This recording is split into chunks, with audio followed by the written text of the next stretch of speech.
วัสดีครับอาจารย์ครับผม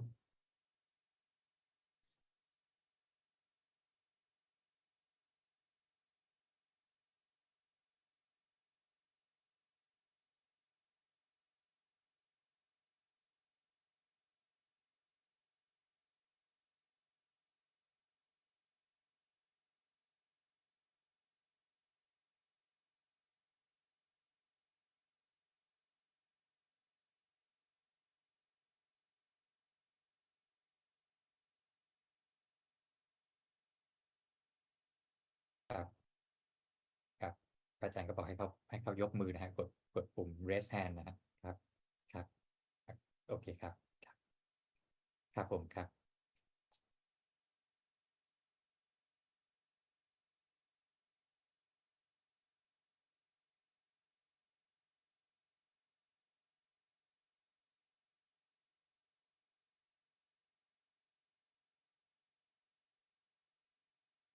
นกกับปอนเดี๋ยวพระอาจารย์จะมีบอกให้บอกให้คนเขา raise hand นะแต่ละคนนะเดี๋ยวดูกัน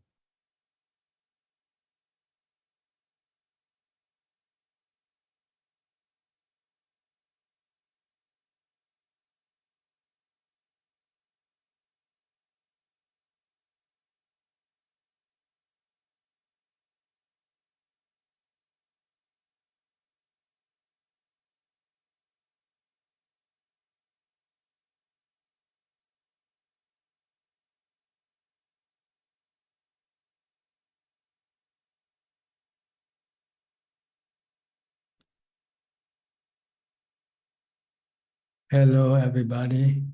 Welcome to another Dhamma meeting where we will discuss the Buddhist practices of charity, morality, and meditation. Everyone who is interested is welcome to join. Tonight, I'll try something different, just to give priority to those who want to ask questions first. So anybody who would like to ask question, please raise your hand by turning on the hand icon to let me know that you want to ask question. If you don't want to ask question, you can just don't have to raise anything. So we don't have to waste time saying hello and goodbye. We'll go straight to the question. So there's an hand icon on the bottom of the screen, I think somewhere. So if you want to ask question, please raise the hand icon, turn on the hand icon, indicating that you want to ask question. And I will go to you first. But if there's nobody who wants to ask any questions so far, I'll just go according to the queue, whoever come in first and say hello. So the first one tonight is Alvin. So Alvin, you have any question?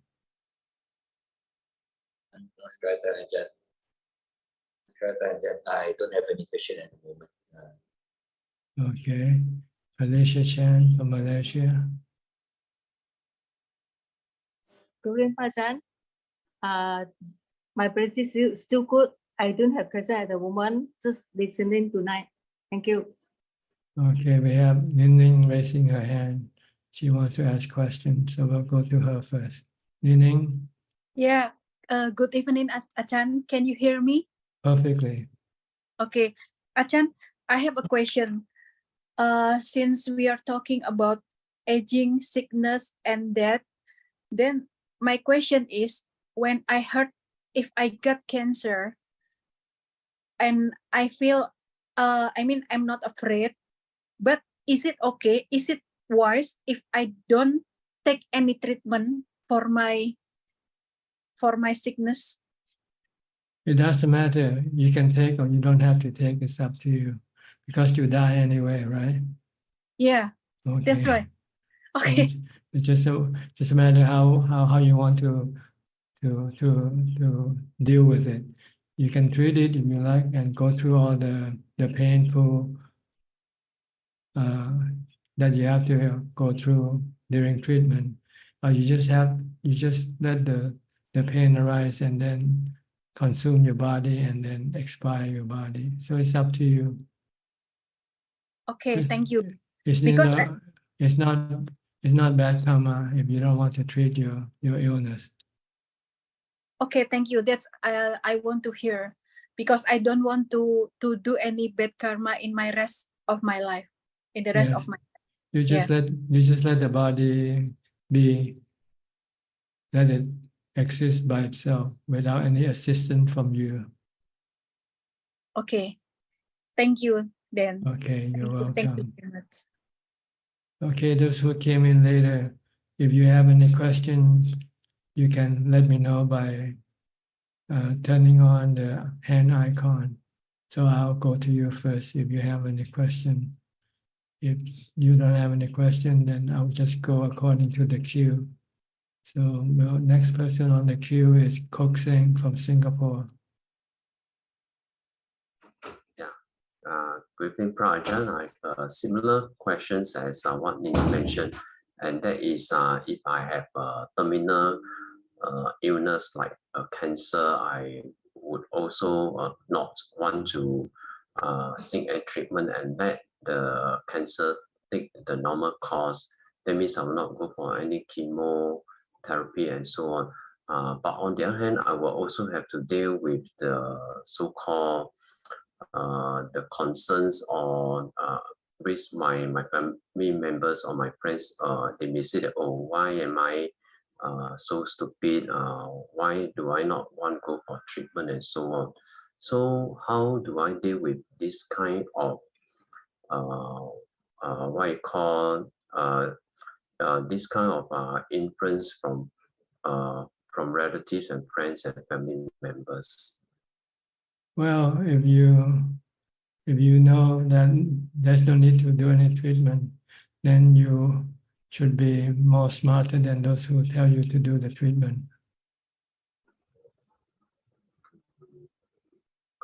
Sorry, I don't quite get what Prajan said. You say you worry about other people saying that you are stupid because you don't use treatment. But that's precisely the opposite, because you know that it's useless to treat anything anyway. So you're smarter than them. So why should you worry about what they say? Okay. I'm just preempting that I may not be strong enough, and when they were saying all these words, sometimes it may be hurtful, and then I was thinking, how should I respond to them? If you're strong enough to take that, then you should be able to take anything.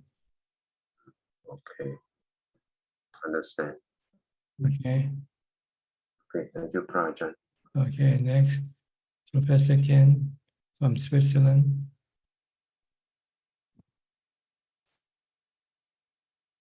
Hello, Ajaan. You've been away, haven't seen you for a couple of weeks. Yeah, last week I went back to Scotland to see my mother. Mhm. I had to organize a little bit of her care. She's quite old now, so I had to look after her a little bit. But back now, things normal again. But I do have a question in relation to my family. Actually, last week when I was there, there's one individual in my family, a very close family member who I don't get on with, and who is somehow very aggressive and has really a strong aversion to me for reasons I don't quite understand, because I've never really done anything to warrant this. So the situation is, whenever I go home, it becomes very, very stressful, and I have to avoid this person because, to be honest, they physically could be quite dangerous for me. So I managed to deal with this last week, but it did contemplate how can it come about that such a situation arises, or is it even important to know the reason, or is it just important to deal with it in a good way? Well, because your mind hasn't yet reached equanimity, so your mind is still under the influence of like and dislike. So when you see something you dislike, you get dukkha, you get feeling bad.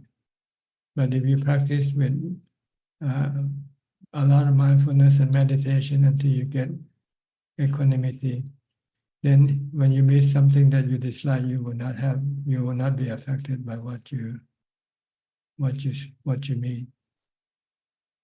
So what you need to do is practice more mindfulness and meditation to build up your equanimity. And then also you can use wisdom to help you deal with situation that you dislike by treating every situation like the weather.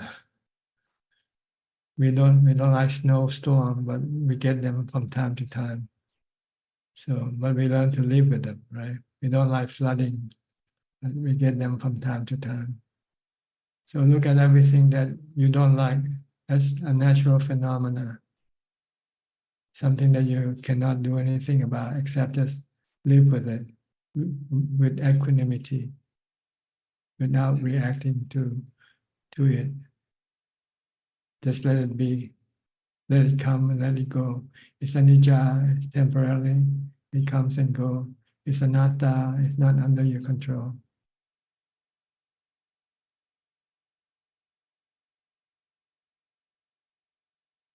If you cannot remain calm, it means you need more equanimity. So you recite mantra, Bhutto, Bhutto, Bhutto. Don't react to what you come into contact with.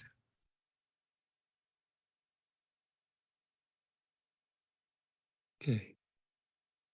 Okay, this is what you will do with every situation, whatever. Sickness, aging, death, it's the same way.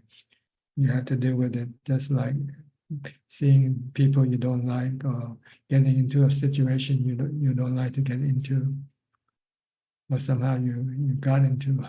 So you just have to maintain calm and equanimity in your mind with the aid of mindfulness and wisdom.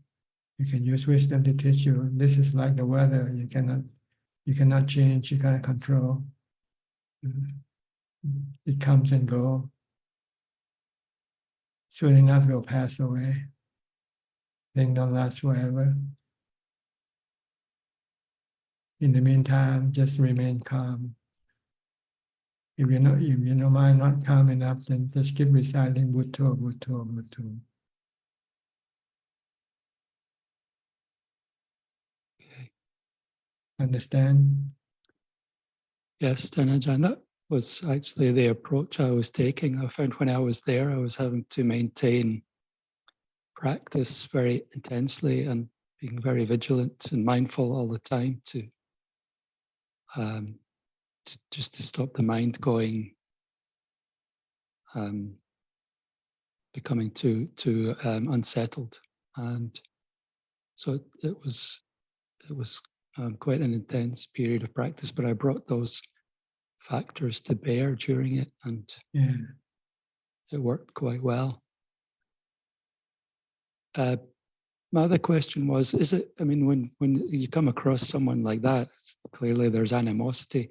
Is it worth trying to dig into the reason for why this has arisen, or do we just treat it as the weather and the way it is, a natural phenomenon? Yes, I think this is the best way, the direct way to go into the reason why this person has this particular reaction to you. Your reaction to them is history, and it doesn't really matter. Okay. You can say it's bad karma. Maybe in the past life you had some bad karma together. And every time you meet, you will always fight. You always at odds with each other. You can never get along. Yeah, it was quite interesting actually. The situation between this person and me is so bad.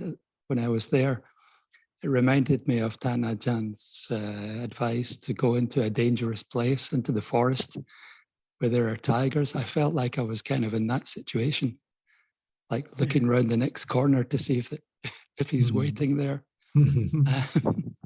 So So you have to be vigilant. You have to be very mindful.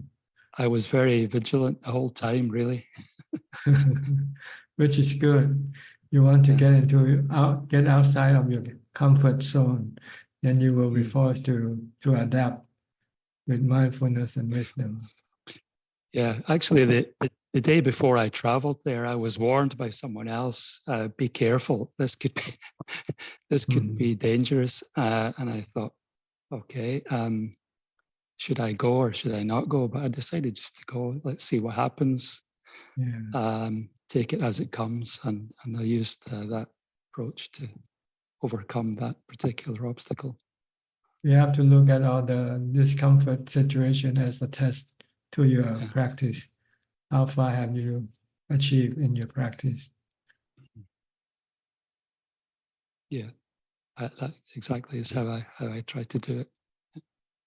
Good. So don't be afraid of any situation.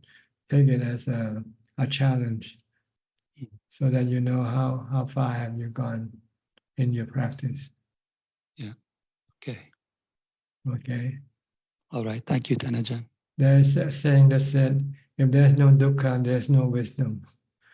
Dukkha instigate your wisdom to arise, because you need to use wisdom and mindfulness to deal with the situation, to calm your mind, to keep your mind in equanimity. Yeah, I had one of Lungtan Mahabua's books with me at the time, and I read exactly that phrase, and that's very helpful. Yeah.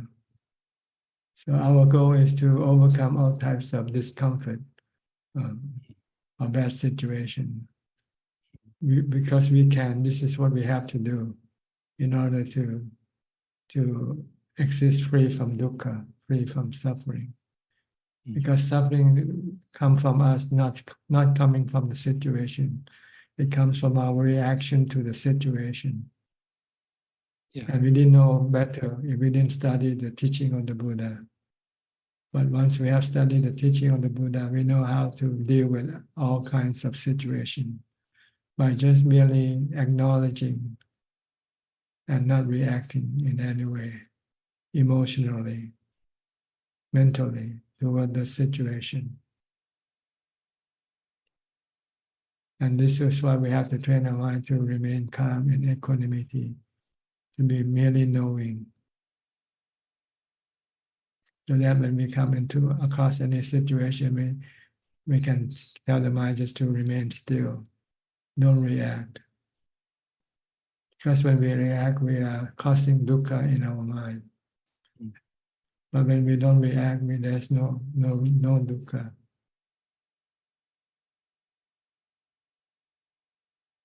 Okay.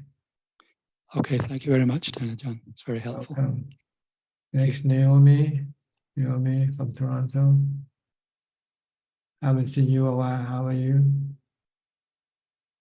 I'm doing well, thank you. It's a little bit soft, your voice. Can't hear you. Okay, yeah, I couldn't get it louder. I'll just try to talk. Okay, now it's good enough now. Just Yeah. put the microphone close to your mouth. Yeah, I was at Tisarana Monastery in Canada for 3 months. It was very useful. Can you try without the microphone? Can you unplug the thing and see if you can use the computer? Yeah, can you hear me? Yeah, better. I think it's better. Okay. So I was at Tisarana Monastery for 3 months. It was very beneficial. While I was there, I had a lot of thoughts about just continuing, just staying basically. But there's like a competition between wanting to stay and then wanting to just go home and relax. Once I got home, I relaxed a bit. I felt when I was there, I could see, arising and ceasing of feelings, and it was helpful. But there's also this kind of anxiety that comes with keeping more precepts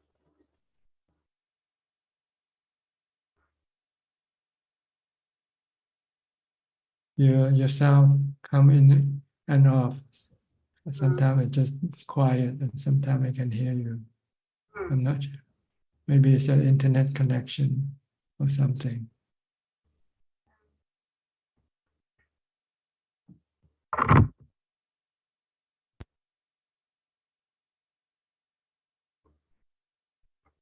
How about now? Okay, can hear you Yeah, now. okay. Okay, I'll just keep it right up my, yeah. So yeah, I was at Tisarana Monastery in Canada. Can you hear me? Yes, yes. I was there for 3 months, and I found it really beneficial. And I was thinking about staying for a long time, but there's this competition in my mind about just wanting the Dhamma, like the Dhamma part of the mind, and then the part of the mind that just wants to relax and take it easy. Yes. There's always this struggle between the Dhamma and your defilement. Your defilement want to take it easy, but you know that eventually you'll fall into the trap, fall into dukkha again if you take it easy too long. So maybe if you want to take it easy, maybe take 1 day off or something, but then you should come back and continue on with your struggle, with your practice. Never give up until you finish the work. Or else you might have to you have to go back and start all over again. You lose a lot when you stop practicing. So in order to protect what you have gained so far, you must keep on practicing. You might slow down a bit, reduce the intensity a bit from time to time, but you shouldn't stop entirely altogether. Because there might be days in which you feel stronger, and there might be days that you feel weaker. And on a weaker days, you might not feel like pushing yourself too hard, and you do a little bit more, you do a little less. Maybe instead of meditating, you might reading books, Dhamma books, or just do mindfulness, just walking mindfulness or something. But you should at least be practicing. Maybe not as intense as you would like to.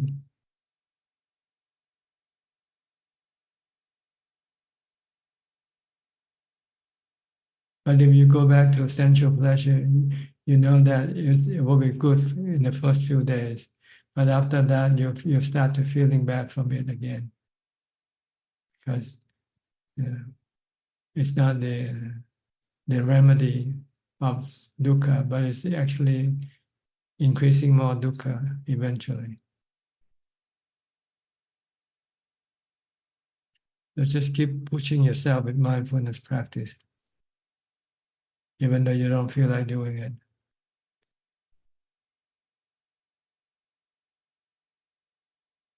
Okay, this is like sloth or torpor, I think. It wants to slow you down. You don't feel like practicing.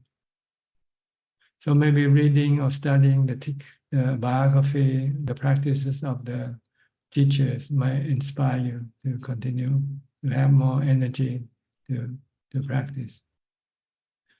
Staying with a teacher who teaches, he will continuously give Dhamma talks to inspire and to energize you.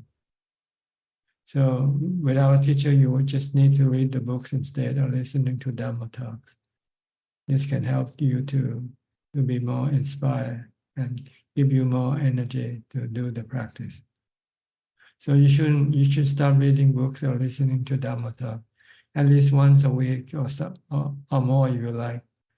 It's helpful if you can get it from the masters. Ajaan Chah, Ajaan Mahabua, people like that.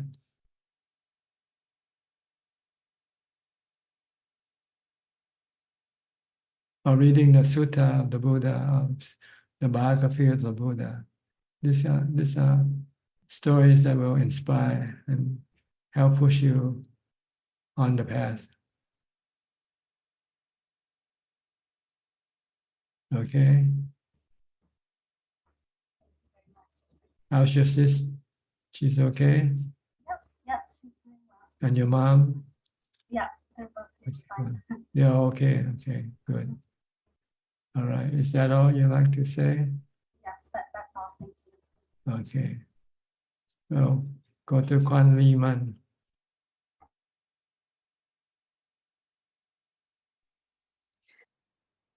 Ajaan, there is a guideline to practice 32 parts and also a guideline to practice decomposition of the body.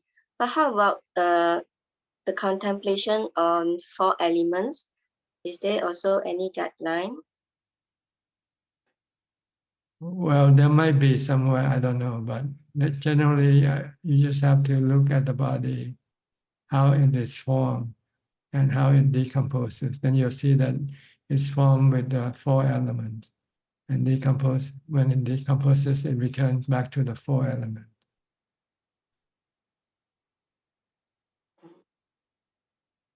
But in normal days, What about it? the contemplation on 4 elements, we just note the 4 elements at Yeah, you constantly putting in the 4 elements. You put in the wind element by breathing. You put in the water element by drinking liquid. You're putting in the solid, the earth element by eating solid food, and you're putting the fire element by exposing yourself to the sunrise, sunlight, the heat. So you're constantly putting in the 4 elements from every day, every moment, and you also exchange the old element. You excrete the old element, and then you take in the new element.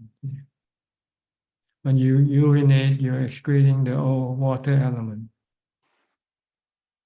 and also the heat, the fire element, because your urine is warm, right? So this is always constantly changing of the 4 elements, input and output. If you study chemistry, you understand. If you study engineering, you understand thermodynamic, I think, or something like that, as Professor Ken. There's input and there's output of mass and energy. You have to be scientific if you want to study the 4 elements. 4 elements are chemistry, You take in hydrogen, you take in oxygen, and then you excrete carbon dioxide, and it's a changing of gases in and out, and solid and liquid, and temperature, the heat.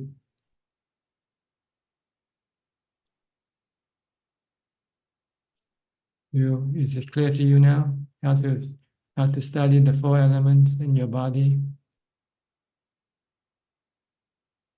Tanja, I sorry, I can't hear the last part of Ajaan. Which last part? Practice the 4 elements. No, just now I couldn't hear Ajaan. So what do you want to know? Yeah, I heard. Now I understand already the input and output and the chemistry. Okay, just look in terms of chemistry. You take in oxygen, then you put out carbon dioxide when you breathe out. When you breathe in, you take in oxygen. These are gases. These are elements, right? Yes. When you take in water, this is the water. You get H2O. Water is H2O chemistry. Hydrogen plus oxygen combined. It's all chemistry, the body. And chemistry is element. And it's always changing. Yeah, and keep changing the body. The body will start to first develop and grow when you come out of the womb. But when it reached the maximum point, then it will start to deteriorate, start to decay, start to dissolve, dissolution. And eventually it will stop functioning. And then all the four elements will start to separate.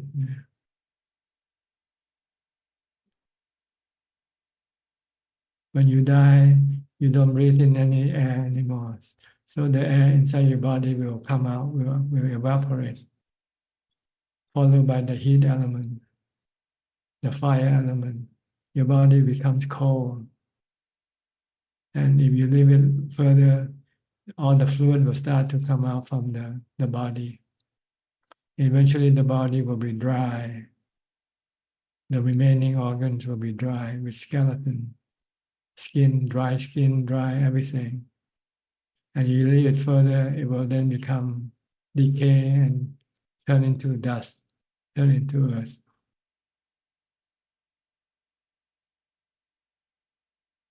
Okay? Yes. Yes. So Thank you. there's no you. You cannot find yourself in the body, right?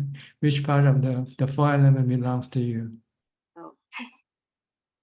Okay. You belong to the knowing element, which is separate from the four element. You're the knowing element. You are the one who thinks, who knows. And this is the other element that comes into possession of the four elements. And they work together like twins. The knowing element is the master. The four elements are the servant. The mind tells the body what to do. The knowing element tells the four elements what to do. To walk, to stand, to sit, to lie down, to do things. So But Ajahn, go ahead.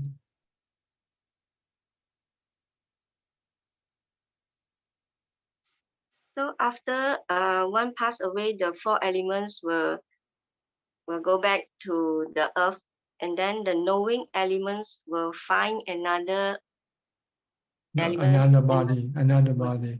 It will still have craving. But if it's got rid of all the craving, then it doesn't go look for a new body. Because it doesn't need a new body.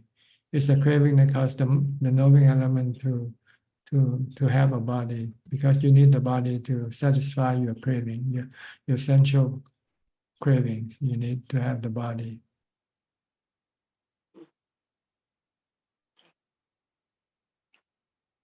Okay, I understand now. Thank you, Ajahn. Okay. Next, I'll go to Christine Coe. Okay, Christine Coe from Penang. Ajahn, good evening. I come in to pay respect to Ajahn. Okay. And I just come out 1 week ago. I went to 8 precepts, so I find the meditation also got improved and understand the knowing also better. Thank you so much, Ajahn. You should do more. Yes. If you want to thank me, you should do more. To show me your gratefulness, you should do more. Okay, this June I have another going back soon, another 2 weeks. Okay, we have Nining again. She wants to ask questions. So I'll give her the file. Thank you, sir. Okay, Nining, you got more questions? Yeah, Ajahn. With regarding to Kwan Liman question about the four element. So today is Uposatha day. So I do the 8 percep, and this morning I did meditation. So usually even in the air conditioned room, in the first 30 minutes, I always the element, the wind element getting very dominant. I start to sometimes burping, sometimes like so many gas in my body. Many times I I'm farting like that. And then after past 1 hour and more, my body get very warm, and also sometimes sweaty, even in the air conditioned room. So my question is, if I want to study the 4 element, do I need to tell my body that, oh, this is the wind element, oh, this is the fire element? Do I need to say to my body, or just continue pay attention to my breath, Well, see, the reason why you see the body as a 4 element is that so that you can leave the body alone, because you cannot control the elements. You cannot control the wind, the earth, the water, or the fire element. They come and go as they like. So if you try to control them, then you can get dukkha. If you don't want to get dukkha, then just leave it alone. Leave them alone. So I just continue pay attention just to my breath. If you meditate, then you concentrate on your breathing. So I But don't need. but if you're not concentrating on if you're not meditating and you just live normally, if anything happens to your body, you just say they are the element, and you cannot do anything about it. Just let it be. But but with know that the 4 element, I think I can cure my body. For example, when my body gets so hot, so I think, oh, I need more liquid. Is it okay, Ajahn, if I treat my body like that in the normal daily life? Yes, normally you have to look after your body the best way you can, but there'll come to a point where you will not be able to take care of your body. Then you will have to accept that this is because it is not your body, it's not under your control. It's under the control of the natural forces, the 4 elements. So it means that when I practice my meditation, I don't need to pay attention to that 4 element. I just leave them alone, and I continue just pay attention to my breath. Is it correct? It's 2 different practices. If you want to meditate, you pay attention to your breath. But if you want to have understanding, you want to have wisdom, then you have to study the nature of the body to see that there is no self. There are just only 4 elements in this body. Oh, yeah. When I want to practice that 4 elements, so what should I do? What is my object then? Just to leave the body alone. Don't worry about the body when it gets sick or die, because there's no body, there's no you in the body. There's just the 4 elements separating. So I what's the element? Or if you cannot understand, then don't worry about it. Okay. Okay. Thank you. Next, we'll go to Anura and Ramya from New Zealand.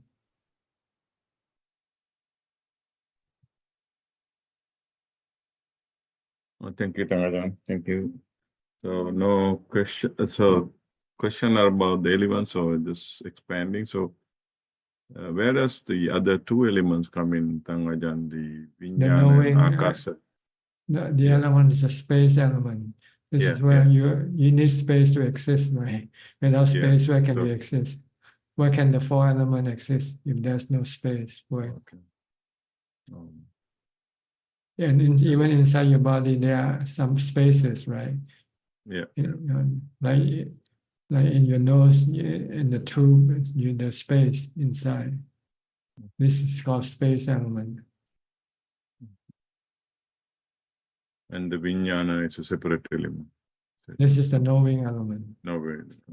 And this is in a different dimension, different world. It's in the spiritual world. The 5 elements are in the physical world.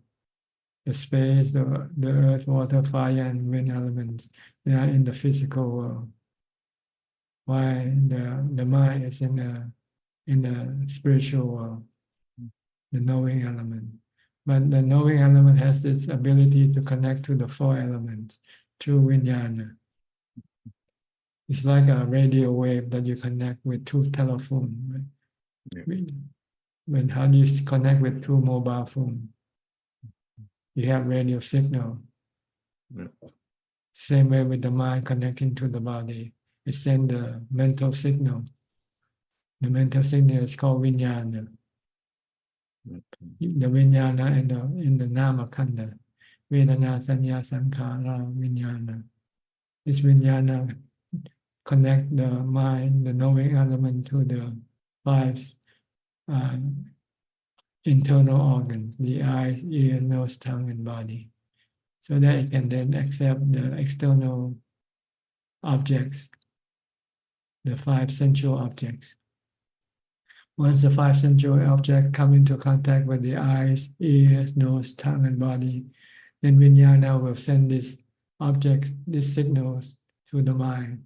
So the mind, the one who knows, will start to know, oh, there's images, there's sound coming in. Okay. Yeah, okay, understood. Thank you, Chandra. Ajahn, sorry. Four elements come under rupa as well, isn't it? It makes up the rupa. See. You need the four. Without the four elements, you cannot have the body. You have to have all four of them in order to be able to create a body. Human body or animal body, or even plants, trees, they all need four elements.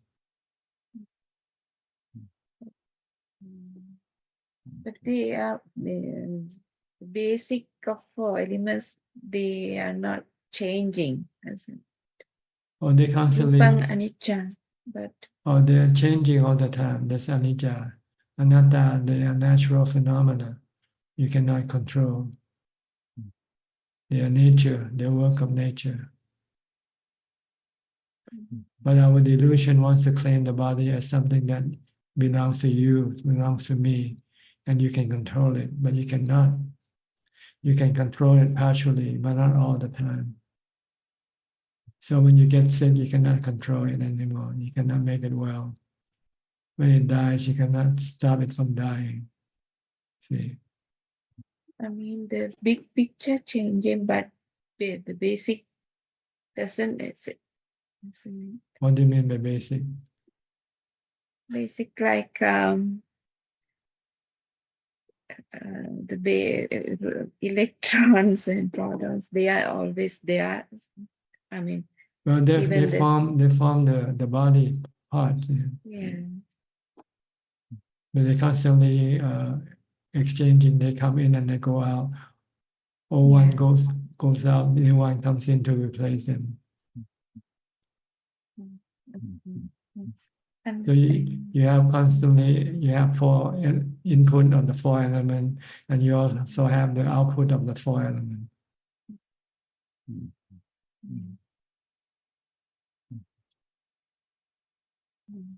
Okay.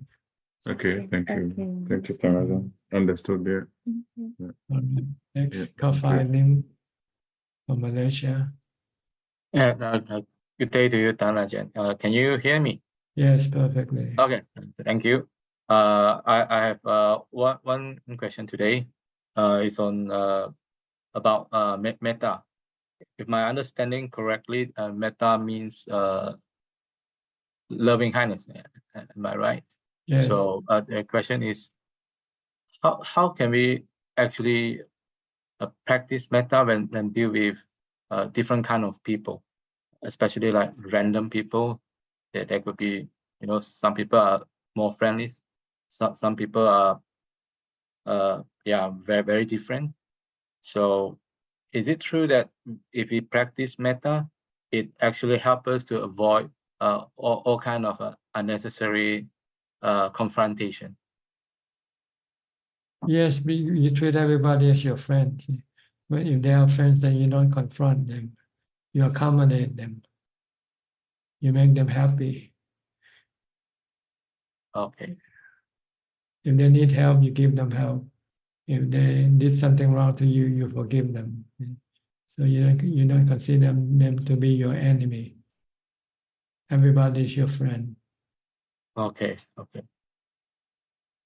Now I understand. So, so part of the practice is to make sure that to treat everyone fairly and also without being Equally. Okay. In terms of kindness in terms of kindness. and love. You love everybody. You treat everybody kindly. You don't hurt them. If you help them, you make them happy if you can. All right. All right. I understand now. Okay. Thank you so much, Ajahn. You're welcome. Next, Philip from Malaysia. Good evening, Ajahn. Just to comment that you know, a lot of us here we talk and then we tell you about problems. You know, in reality, everyone actually has almost the same kind of problems.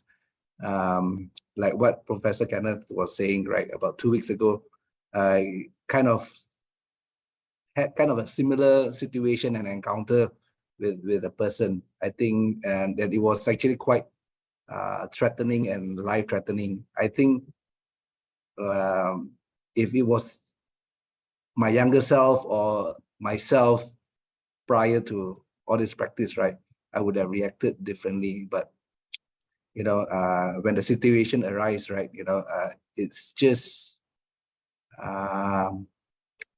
very assuring that I could have kept calm the whole time and not react.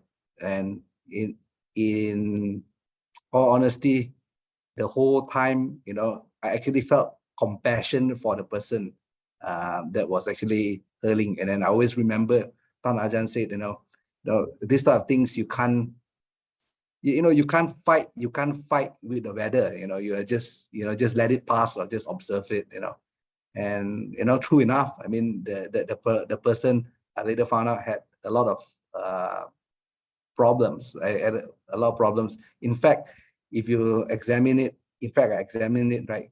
Of all the 5 precepts, right, I think he has broken all 4. I think with the exception of the first one, and that is why he was in this situation. And you know, I felt actually compassion, even you know, to extent that you know he was actually threatening me, my life, my family, and things like that. So, I mean, this practice, you know, teaches you to have equanimity in this type of situation. You know, if I was, as I said, in another situation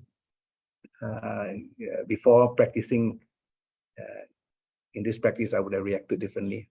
I'm just saying that it's where how you apply to it. Yes, people who haven't studied or practiced Dhamma will react with emotion, with love, hate, fear, or delusion. But when you start to practice mindfulness and meditation, you can reduce this love, hate, fear, and delusion in your mind. And if you study wisdom, if you have wisdom, then you can permanently get rid of your delusion. Because instead of seeing people as people, you start to see people as natural forces.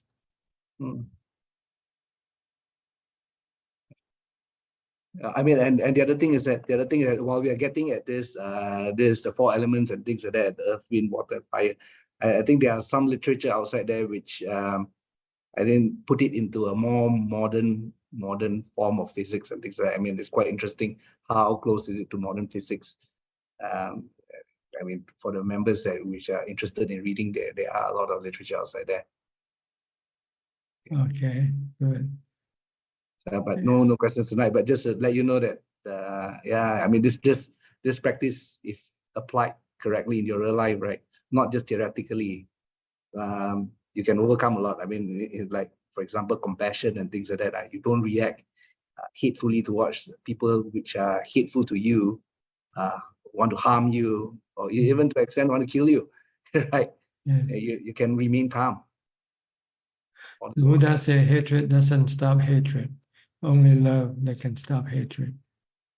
So you have to give love instead of give hatred. When somebody hates you, you should not hate back.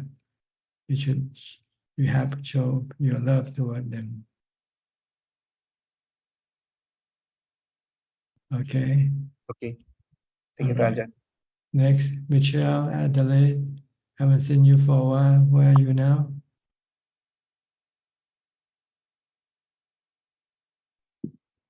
Good evening, Ajahn. Can you hear me? Yes, perfectly. Yeah. So you didn't see me for a long time because I haven't been able to walk for 1 year. I had a big infection on my last hip replacement, and I spent many time in the hospital. I had 3 surgeries, and now I'm back in my kuti, and I couldn't sit down because I was too weak, so I couldn't attend the Zoom. And now I'm recuperating little by little, French, and sometime in meditation, when I was really too bad, I could just listen to in a continue episode on a tape recorder, and that was helping me a lot day and night. And they are talking about the difficult people, and I had also that problem because people I'm in the guest house where I have to be because I cannot be in the monastery actually, and I am inevitably a little bit dependent on people who have some personality disorder, I discover, and they are nice people, but communication is very, very difficult. This communication creates problems. So I made it a part of my practice to train metta, patience, no react, and try to find wise way to be able to stay in those conditions, because in a practical way, it's very difficult when people do not communicate because everything makes problem or is wrong. So as I cannot choice, I have no control on the situation. I make it a part of my practice. Metta, mindfulness, patience. Equanimity, patience, equanimity. Equanimity. That's good. Yeah, that's all you need. The Buddha said the 4 Brahma Vihara. Metta, Karuna, Mudita, Ubeka. So it's a training. So I have no choice.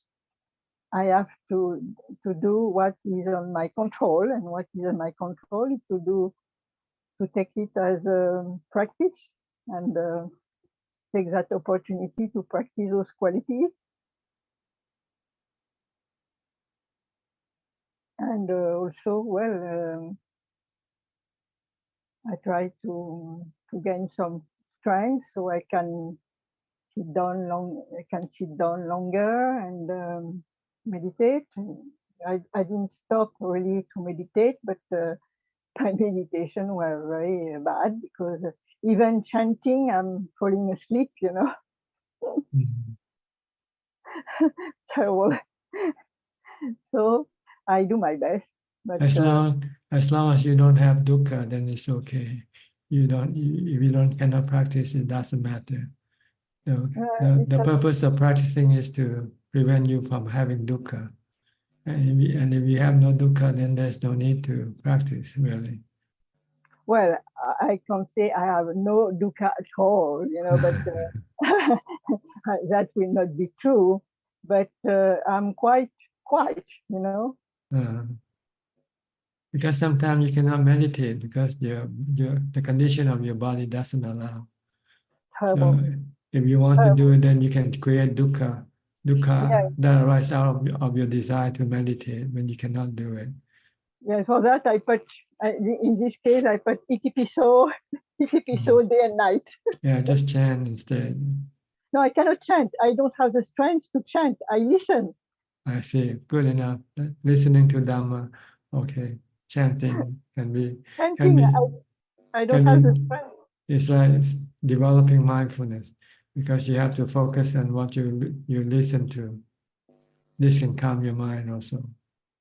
And also it's a chant. Itipiso and Ratana Sutta are chant with an Imina also are chant with what I resonate a lot, you know.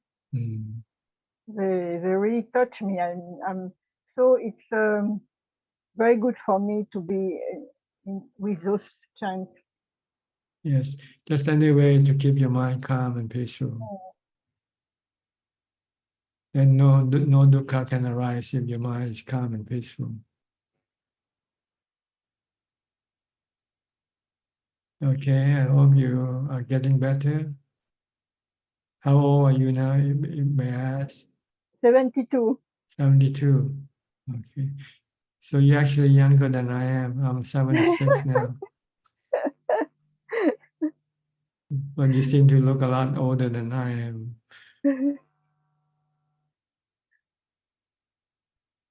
But we cannot sometimes, cannot force the body to be the way we want it to be. Maybe because of our karma, we have different karma. That's So really anatta. yeah, it's anatta. But we try to do the best we can, look after it. Okay. Is there anything else you'd like to say or ask? No, thank you, Ajaan. Okay, good to see you. Thank you. All right. Next, we'll go to New York. Yeah. Wait, what's Steve? Is that your name? I forgot. It's Mike. Mike, okay. Mike Sheffield. John. Okay. Really enjoying this talk this morning. I had a situation over the weekend where I was becoming stressed. We had some car trouble, and then I got a ticket for an inspection on my car. So just a lot of stressful moments had been building up. And I tried to, contain myself using mindfulness. But then as it turned out that my stress had seeped out and it entered my partner, my wife, and then she became even more stressed, even though it was not something that had given her much stress as it had given me, but it was almost as if my stress had like manifested outside of myself and, taken over her. And now she is completely stressed, because of money and because about, car troubles and things breaking down. So I guess I was just curious if Thanajan had any teachings or any words of wisdom from his teachers or from his life about, being able to make sure that when the stress does enter into our orbit, that we don't spread it to others, or if it does spread to others, some kind of useful strategy for how to, alleviate that within others. Well, if you feel bad, the what they call the rule is to stop saying anything or doing anything. Yeah, don't engage with people, because when you feel bad, you are engaged in a bad way. You say bad things. So if you know that you're feeling bad, then try not to engage. If you have to engage, you have to force yourself to smile and be nice and be kind. If you can force yourself to be nice and be kind, then you should excuse yourself and ask for some space. Say you're not feeling well and you need some space to calm down first. Explain to the person why you don't want to engage.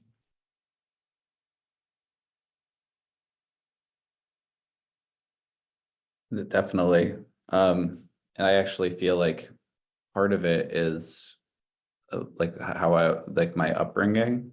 And you know, I had a Catholic mother who would worry constantly about, you know, things like involving money or involving, you know, things that she thought should be, you know, set. She had very, very high expectations for like, you know, like material possessions or like social status in the world. I think a lot of it comes from Catholicism. And so a lot of that, beyond, you know, whether I wanted to or not, is kind of something I've taken on, internalized, and maybe it's probably, you know, kind of an ancestral thing, like from her mother down to her, and from her to me. I guess, is there like any tips for dealing with that, or kind of like transmuting it, transferring it into my Buddhist practice? Well, Buddha said that the 4 worldly things such as money, status, praises, and happiness, they are fickle. They're not permanent. They're not under your control. They can come and go anytime without warning you. So you have to prepare yourself for the changes when it happens. You can have money and suddenly you can lose a lot of money. You can have status and one day you might lose that status. You can have people praises you and the next day they can become critical of you. You can have happiness from things that you do, and then suddenly you, instead of getting happiness from what you do, you get dukkha, like you're driving your car, for instance, and get a ticket. So these are things that Buddha said warn us to be prepared for the changes, that things can happen, things can go bad, let's put it that way. Things don't always go good. Things can go bad anytime, any day, anywhere. So don't be attached to just the good things. Be ready to take the bad thing as well. This is the way life works. And in order to be able to do this efficiently, you need to practice meditation. So your mind can become calm and less active to the changes that you have to go through. The meditation practice is a good tool to be able to help us deal with the changing situation, especially the unpleasant situation that we have to come across. But we have to accept it. The wisdom is to know that life is like this. Life is up and down, good and bad, sadness and happiness. They come in, they take turn showing themselves, and you cannot stop them. Just learn how to live with them when they come.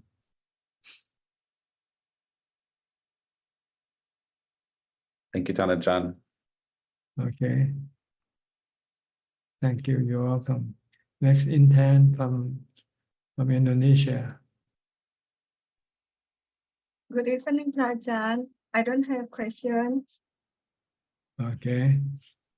Hope you enjoy your meditation. Yeah. Next month I go to retreat for 1 week. Okay, good. Next, we'll go to Sao Paulo with Alfredo.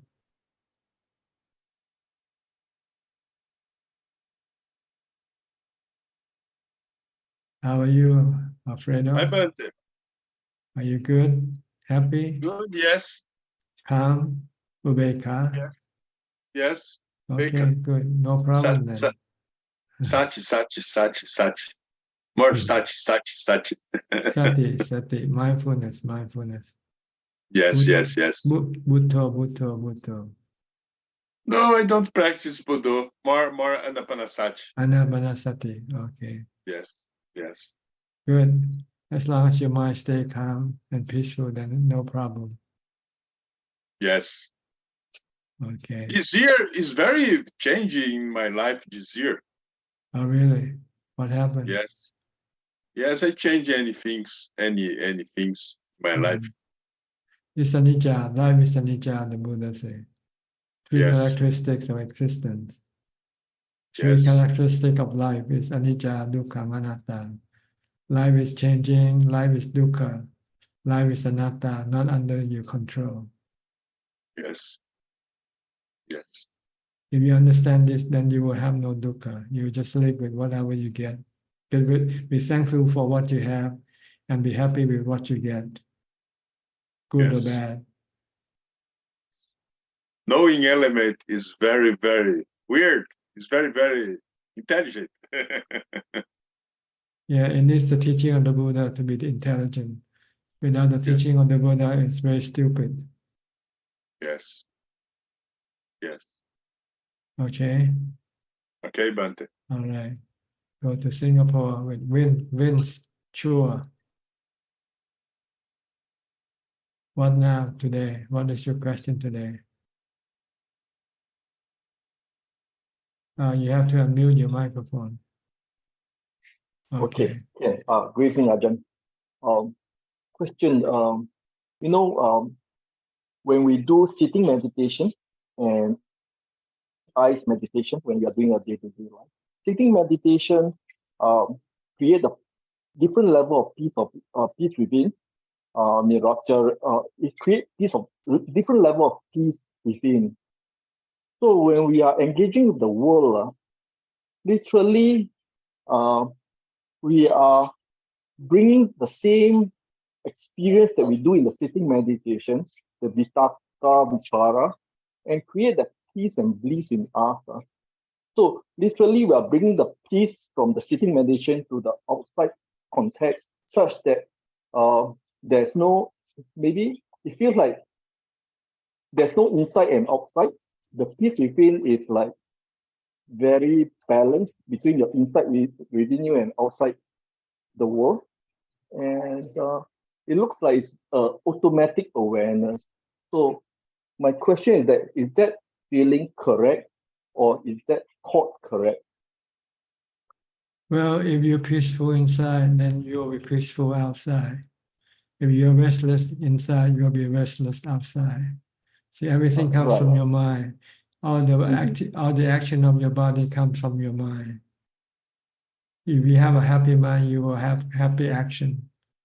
If you have a sad or angry mind, then you'll get an angry action coming out. So it appears to me that awareness is, once we achieve that, awareness is automatic. It's called, I call it automatic awareness. But it seems to me awareness right now is like happiness, more like happiness when there's a knowing. Yeah, is that correct? I feel like it's happiness, or you have happiness because you're not thinking anything. Your mind becomes still, becomes peaceful. But as soon as you start to think, your mind can be influenced by your defilements, and then your mind can become restless and agitated. So then, in fact, when I'm contacting the world, I can maintain like second jhana or things like that with the joy and rapture, and my day will be very perfect unless I hit with something hard on me. Then I reset and go back to the sitting and come back again. Is that correct? Yes, after you come out of meditation, you might be able to maintain what you have from meditation for a while, but it can disappear when you start to engage with people and things. And so to speak, then we don't need to achieve very high jhanas, right? Well, like one or two levels, that's enough. The longer and stronger, the deeper, then the more peaceful the mind will be. See. Okay. So can I conclude in the sense that if there's no knowing or there's no awareness, even Brahma Vihara is purely thought fabrication unless there's knowing? What do you mean by knowing? Because knowing, if you mean mindfulness, mindfulness or awareness, yeah? That means you're aware of what you're doing. See, awareness, we all have awareness, but what we don't have is mindfulness to keep the awareness from generating thoughts and emotions. We need to have mindfulness to stop the mind from generating thoughts and emotion in order to keep the mind calm and So- peaceful. Okay. So Brahma Mihara can also be a thought fabrication, right? Unless there's mindfulness in it. That it comes from the right intention, right attention that you put on. I don't know. Okay. Exploring. Okay. Uh-huh. Just stop Mm. thinking, control your thought, and you can control your emotions. Yeah. I mean, meanwhile, I think I'm recollecting all the bliss that I have in the sitting meditation to reset any wrong, You cannot recollect, you have wrongdoing to, or whatever. you cannot recollect in the past. To bring into the present, you have to create in the present. You have to use mindfulness to create the new feeling, the new peace and equanimity. You cannot just think about the past equanimity and expect it to come into the present. You cannot do that. Oh, so that is wrong, and then we Wrong. should be on the. You should create a new equanimity with mindfulness in the present. Okay. Then that is clear. Okay. Thank you, Ajahn. That's why you have to be constantly mindful. Yeah. That's the only constant thing in the world. If you can do it. Yeah, understand. Okay, good. Thank you. Next, go to Colorado to Julia. Hi, Julia. How are you? สวัสดีค่ะ สวัสดีครับ ค่ะอาจารย์ How are you? Are you practicing? Yes,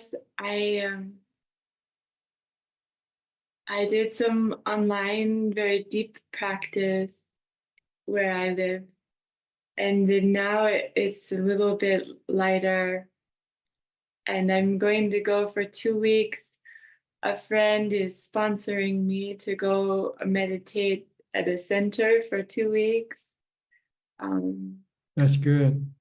Yeah, and mostly I came to pay respects, but also after sitting more deeply, I thought that my mind maybe had opened more, but we're having some unexpected electrical problems where I live, and so I noticed that there was a little bit of wanting to get the electricity fixed. And I refrained from speaking about wanting to get it fixed. And then there's been some more insight about how to fix the problem. So it's a worldly, it's a lokadhamma. Lokadhamma, yes. It's anicca. Lokadhamma is anicca. It's constantly changing from bad to good, from good to bad, back and forth. Yeah. So when you don't have electricity, you just learn to live without it for a while anyway, until you get it fixed. When you don't have it fixed, don't get stressed from it. Just learn to live without electricity for a while, until when you eventually can get it fixed. Then there will be no dukkha. Yeah, no dukkha. It felt kind of nice, actually. Like the refrigerator wasn't going to keep the food cold, and I couldn't cook anything, so that was very nice. And there was something I could feel in my body, like just it felt very calm in the dwelling. And then when I would go out and borrow like a cord or something to the neighbors, then I would be intentional to go out and do that and then come back. So it's kind of interesting. Yeah. It means you still want to have electricity. I want to watch Ajaan on the Zoom.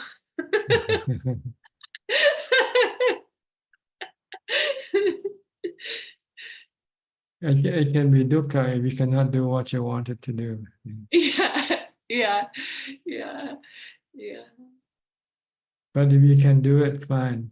But it's better to learn to live without anything, to live with emptiness. That's the supreme goal of practice, is to be able to exist without having anything to keep you happy, to make you happy. Nibbanang palamang sunyang. Nibbana is the supreme emptiness. Empty of everything. It can exist alone by itself and be happy. Nibbanang palamang sukhang. Sunyang. Sukhang che. Sunyang che. Yeah. So in order to do that, you have to stop all your wanting, all your desire, all your cravings.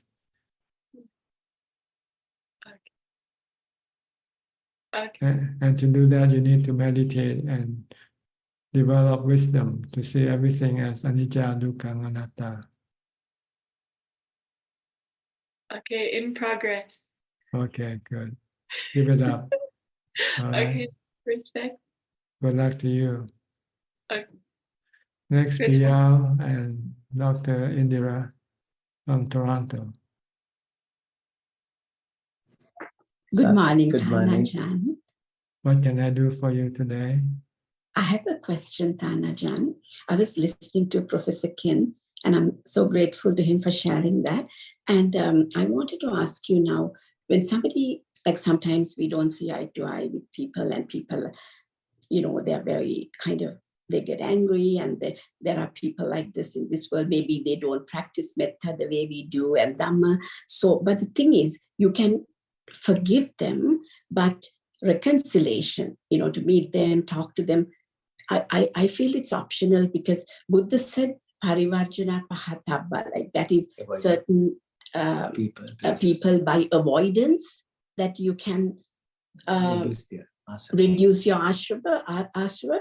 So is that a way to by avoidance, is that okay if you cannot still, you've forgiven them, but you're not ready to endure, like go through whatever that person is putting you through? No, Buddha said you can choose people that you want to get to know with. Yeah. Asevana jabalanang banditanang jasevana. Only associate with the wise and stay away from the foolish. Yes. So you have a choice. You can either want to meet them, or you don't have to meet them. But if under some circumstances in which you might have to meet them, then you have to use equanimity or metta to deal with them. Yeah. But if you have a choice that you can not see them, then you just take that choice. Yes. Thank you. Yes, I prefer to do that. But sometimes you don't have a choice. If it's somebody close to your family, yes. somebody, Yes, especially someone sitting next to you. If it turns into something that you don't like, what are you gonna do?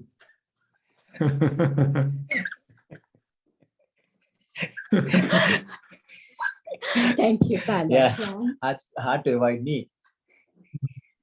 Because we never know, people can change anytime, right? Yes. Okay. Absolutely. So I guess with your endurance is not strong enough, or your sensory restraints are not strong enough, the best thing is the next step is to avoid. But if you can endure, you have good sensory restraints, you have patience, then you can meet anybody. Yeah. Yeah, Thanajan, the thing is, patience is one thing, but some people have a way of like hurting you by what they say. Nobody hurts, only you hurt yourself. Yes, right, no one can really hurt you. You're one who are hurting yourself from your being impatient, being selective. If you're not selective, you're not impatient, then you can meet anybody, deal with anybody. That's true. So dukkha is a result of your own actions, your own thoughts, not Your, someone your, else's. your own defilement, your defilement, your love, hate, fear, and delusion, causing your dukkha. So if you see that way, you should be able to kind of get out of it also at the end, because when you blame it on someone, then you can't fix it, right? If you know it's your issue, you should be able to fix it. Yeah. Because the problem is in you, not the person. You want to change the person. This is the problem. If you don't want to change a person, then there will be no problem, right? That's true. You can wish that person to change the correct conditions and Doing with metta to that metta, person. but you can't really do it for them. You can only wish. Yeah, don't have any desire for changing anybody or anything. If you cannot change, if you can change, then you can do it. Sometimes you can change things, but sometimes you cannot. If there is no solution, it's not a problem anymore. Well, the problem comes from your desire to solve solve the problem. If you accept the problem, then there will be no problem. That's good. Thank you, Ajahn. Yeah, I just was asked the theme today. I think the most theme came up with the 4 elements. Interesting. A lot of people talk about the 4 elements or the 6 basic elements. Yeah. Yes. So I think there is in the Patisambhida Pali, there's one way. It's a small text. They're saying practice called Shayanupassana. It's like a practicing imagining dissolution of these elements of your own mind, your body dying, dissolution, and become part of the earth.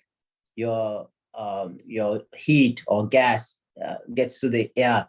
So I think it can be combined with Marananusati, maybe dissolution of the 4 elements, joining the natural elements.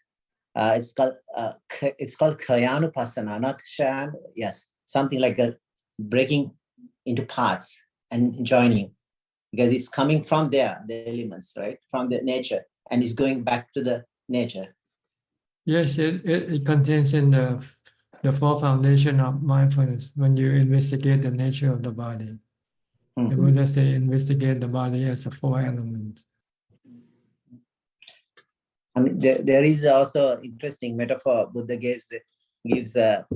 The one person was given 4 snakes, poisonous snakes, to look after, and he doesn't know they are poisonous. You bathe them, to feed them.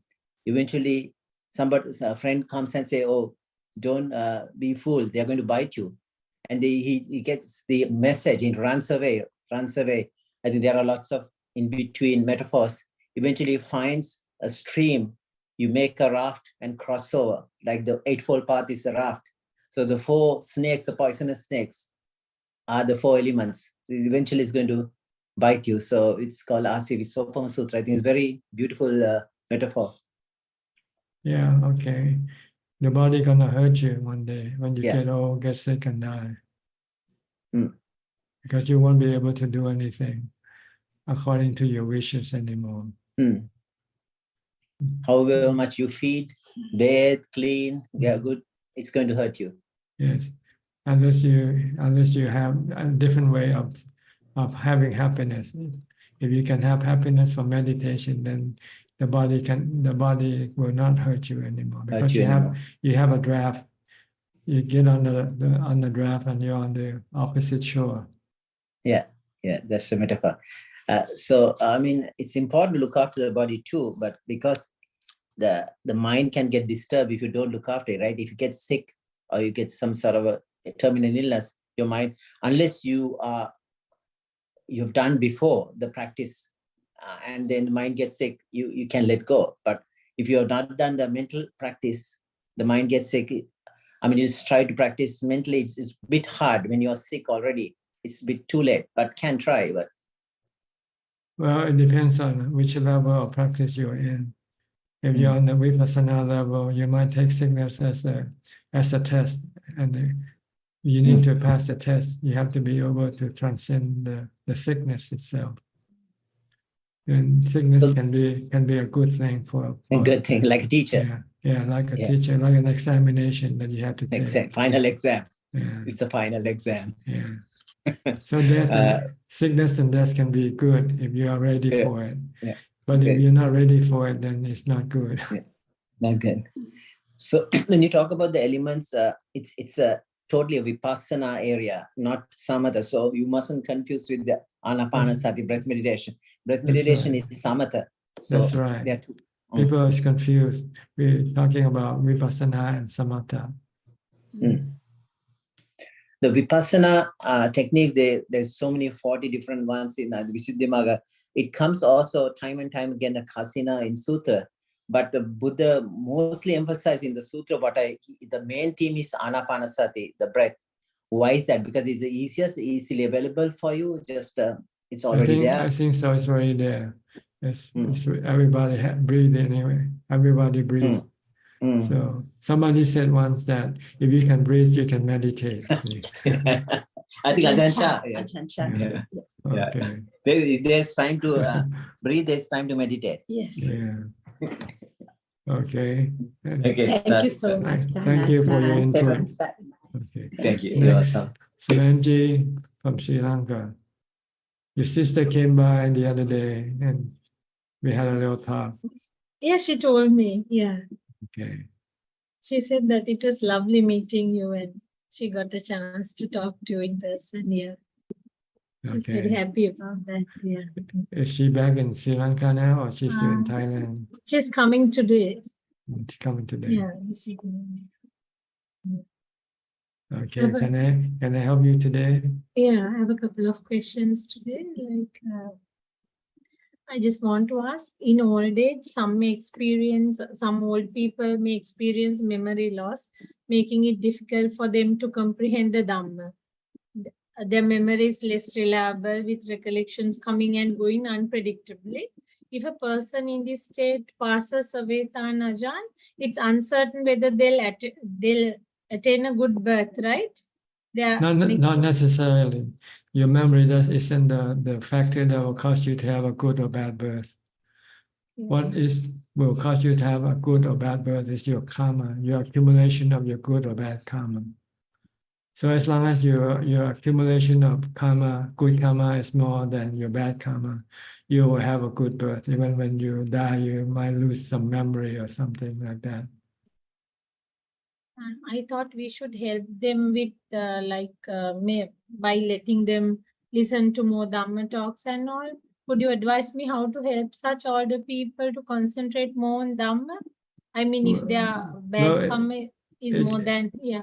It can be a little bit helpful, but not much, because the determining factors are the accumulation of your good or bad karma that you have done throughout your lifetime, which is a lot more than what you can do by listening to Dhammatalk at the end of your life. That means talking to them Dhamma won't do them that much of good, no? It does some good, but not But not but it much. doesn't Okay. change the path of your birth, of your rebirth. Unless if the Buddha taught Dhamma to you and then make you become enlightened, then that can change the course of your rebirth. Yeah, because I have an aunt, I think she suffers from dementia. Like she's talking unnecessary things, and like sometimes even if you try to explain her some Dhamma matter, like she was a deeply religious person earlier, but maybe towards now she's rapidly losing her memory. So I thought, like, I'm a bit worried about her. Ajaan, I was thinking as to how we should help her. It's too late, Like, too late, too late. You have to do it when she's still strong and still have good memory. But when she loses memory, she cannot appreciate or understand what you are trying to give her. Even Parita chanting will not help, no? Making her hear. Very little, I think. Then my second question is,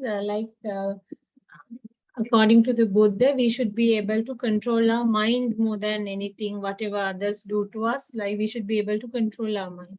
Otherwise, if you are... The Buddha said you should do it when you're young and strong, okay. not when you're old and weak. Yeah. That's why the Buddha constantly asks us to remind ourselves that we're going to get old, get sick, and die. And when that time comes, we won't be able to do anything significantly. So the time for us is to do it now. Sometimes due to family commitments, some mothers, they won't get the time to do it. Because And that's too bad. That's too bad. When they get the time, they won't be able to do it anymore. That's the sad fact of life. When you have the time, you don't want to do it. When you don't have the time, you want to do it. True. Very true. My second question is now, according to Buddha, we should be able to control our mind. Otherwise, we are being controlled by others. Sometimes for the slightest matter, we may lose temper. It's as if we have no control over our thoughts or action. However, this is the hardest thing to practice, Ajaan. Like we can't, most of the times we can't control our emotions. Like we tend to react to what other people say or do to us. What's the Buddha's advice? How to remain calm despite adversity, like despite outside happenings? You have to have strong mindfulness, and you also have to have wisdom to understand the nature of things that you are involved with. If you have both mindfulness and wisdom, you can control your mind to remain calm without reacting to anything, any situation. We have to develop mindfulness through meditation, but however much we do it, sometimes we find it very difficult to stick to practice it actually. Because you're not putting your meditation practice as a priority. You have some other priorities, so you give very little time to your practice of meditation. If you like me, I give 100% of my time for meditation. Then you can get a lot from meditation that way. But if you only give it 10% of your time for meditation, then you'll find that you're not getting much from your meditation. It's the time that you have for your meditation that matters. Because first now we have to go to office, then we give priority to those matters, then like we get a little time only to do our meditation practices. That's what you mean, Ajaan? So you have to know what you want. If you want peace and calm for meditation, then you have to give the time for your meditation. Give more time for your meditation. But you want to give priority to your family, your husband, your wife, or your children, then you won't have time to give for your meditation. So, but those like if you have to look after an elderly mother or parents or some elder, then we can't neglect them also. We can't just ignore their pleas or whatever. Then you have to wait until they pass away, and then when you're free, then you can commit yourself to meditation full time.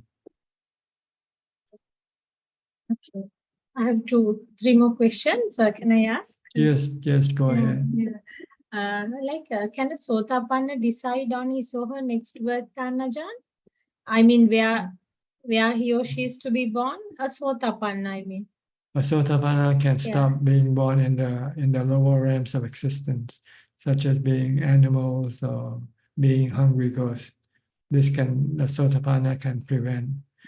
But I don't think he can choose whether he can be born as a king or princess or as a, that's up to his karma.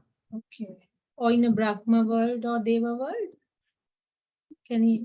Oh no, he will come back as a human because he still has sensual desire. He still wants to have a wife. He can be born he can be born in a Brahma world, then he can come back to the human world. Is that? If he goes to the Brahma world, it means he finds peace and happiness from meditation. So when he reborn as a human, he will probably become a monk or nun again. Okay. Okay. Actually, the next question is further to my question to you last week, Ajaan. You said meditation is a must to become enlightened in this birth, unless you have the practice from your previous birth. How about becoming a Sotapanna, Ajaan? Can we become Sotapanna without doing deep meditation? If you already have equanimity, yes, then you don't need to meditate, because you need equanimity to resist your cravings, your desire for not getting old, getting sick, or die. If you can overcome this desire or this craving for not getting sick or getting old, then you can become a Sotapanna. Then to become an enlightened this birth itself, then we should do deep meditation, and once you said we should not react to anything. Whatever happens to us, we should not react. If you have deep meditation, then you Deep won't meditation. react to anything. Okay. But if you don't have, then you will usually react when you get painful feeling, or when you feel that you have to die, you will react strongly against this situation. But if you have equanimity and you have wisdom to teach you not to react, because reacting will only cause you suffering, then you can stop. Then you can stop reacting. However much we try, Ajaan, we find it very difficult not to react. It means you don't have Sometimes. enough equanimity, so you have to start do more meditation practice. Can we come to your monastery and do deep meditation maybe for a few months and then go back? Is it allowed? Unfortunately, we only have place for people to stay maximum of maybe 2 weeks 2 at a weeks, time. okay. Yeah. For 2 weeks we can stay. Yes. Okay. So is there a person, will you guide us? Is there a, No, usually it's a self meditation, self retreat. You have to already know what you want to do to come to this type of retreat. The retreat just provide you a quiet place to be alone, and then practice mindfulness and wisdom and meditation. we have to do it on our own? Yes, you We have should to have do some. it. You have to already know what to do and already have been doing it, so that when you come, then you know what to do, not sitting there wondering, what am I going to do? Okay. Yeah. We can't seek advice, no? We can't get some advice like. Yes, you can always come into Come my and- my Zoom room anytime you like. Every Yes. Tuesday we have this meeting. Okay. And thank you, Tanajan. And my next question is, now our present is made by our past karma. And I want to know, to what extent can we change our past karma by changing our present behavior? We cannot change the past. The past determines our present. But we can change the future by changing our habit in the present. If we do something bad, we can stop doing that. Like if we like to drink alcohol, we can stop drinking alcohol, and then we can change our future. But we cannot go back and change the past. The past is already gone. We can do the present to prepare for the future, to change the future.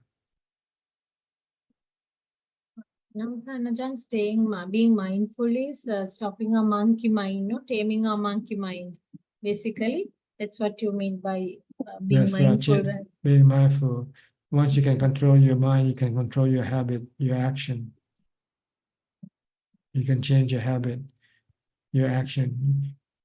If you have mindfulness and wisdom to tell you that it's not good to have this type of habit, then you can stop it. And how should I do metta meditation?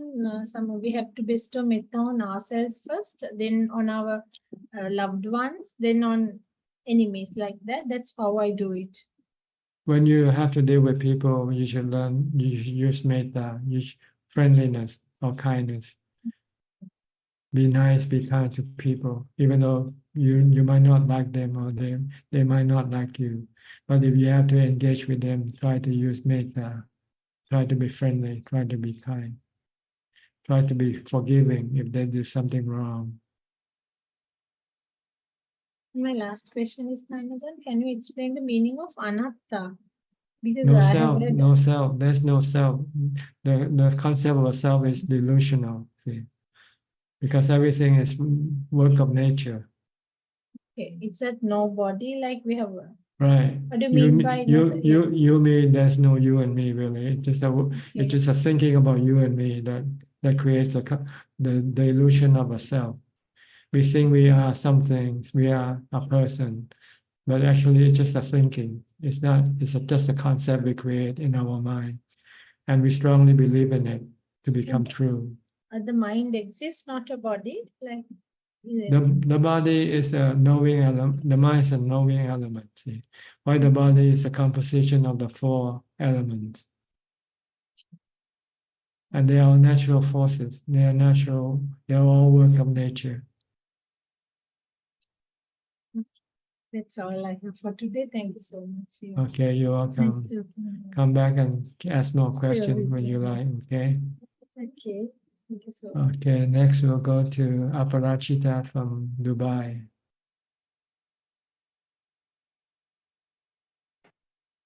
Good Hi, evening, how are Raja. you? I'm well, and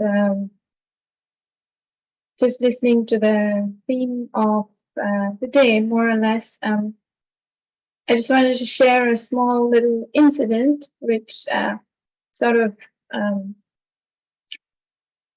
expressed this whole thing of up and down samsara very clearly.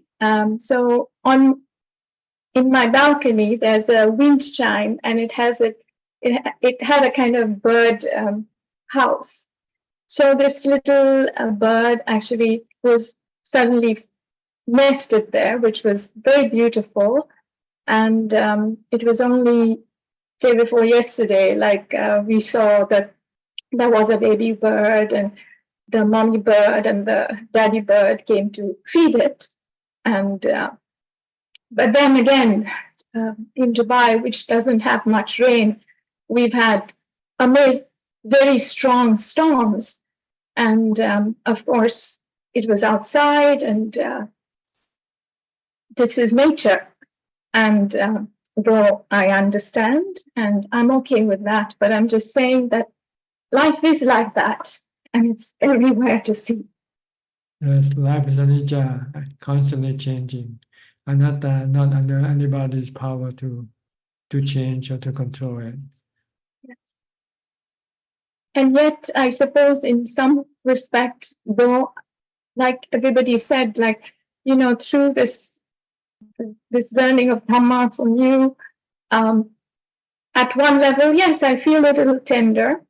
However, knowing it is an animal birth, in some way, I feel like it was good that it brought people joy, and maybe we are listening to the story, and it's giving us a Dhamma lesson. So may it rejoice and be born in a better place.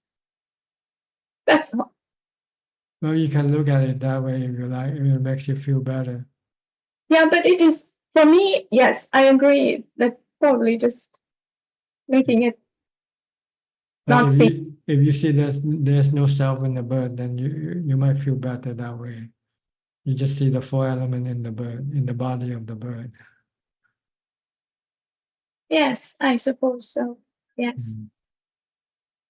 So you have to look with wisdom that there's no self in anything. No self in the bird, no self in your body or my body. It's just all the working of the four elements coming together and separating. So there's nothing to be sad about.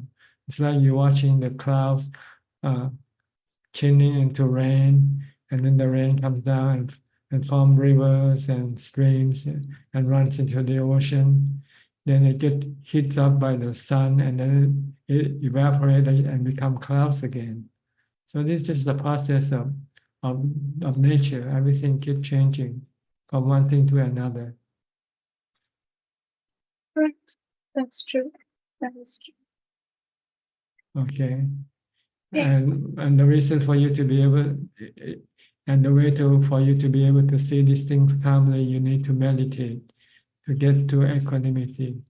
Once you have equanimity, then you can look at things calmly. You won't be affected by the dissolution of things, because you know this is just the way things work. This is the way of nature. And nobody dies. Nobody. It's just a combination and dissolution of the four elements. While the fifth element, the knowing element, that will just go and reconnect to a new four element, to a new body again. Okay. Thank you, Ajahn. You're welcome. Next, Belinda from Singapore. Hi, Belinda. Hello, Ajahn.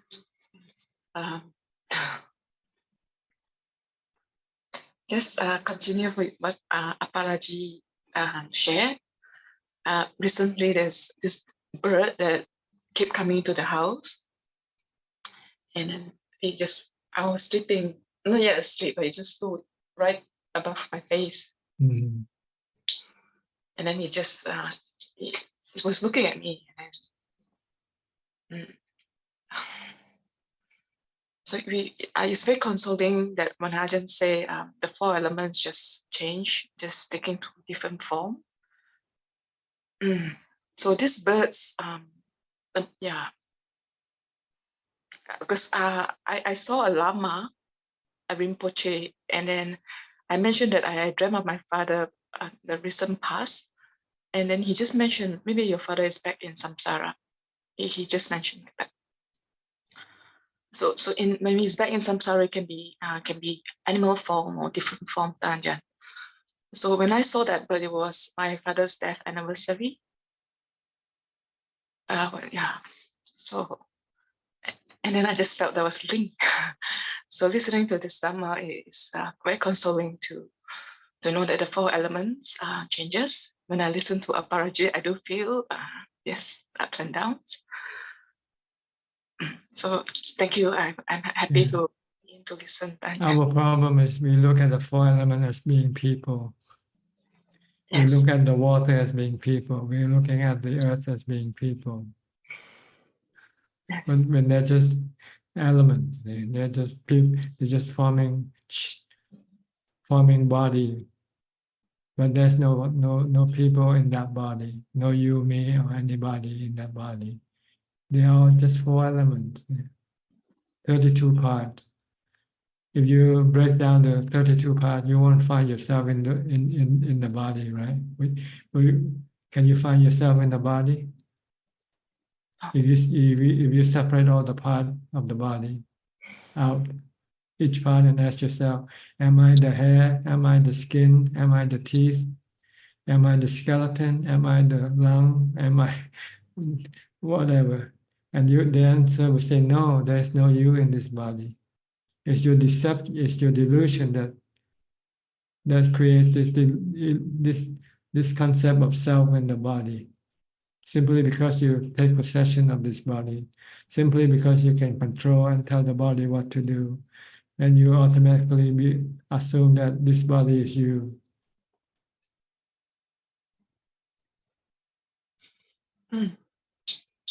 Last week, as a Lompo Tongso, he's in his 80s. He visited us in Palelai, and also Ajahn Kusalo is from New Zealand, Ajahn Charles' disciple. Yes, and they say that our body comes from our parents, and when we bring our body to holy places, we are taking these four elements and repay our kindness, repay our filial piety towards them too.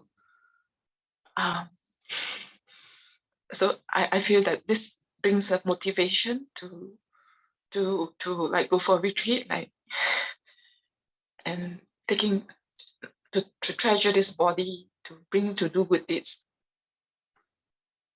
Okay. So, yes.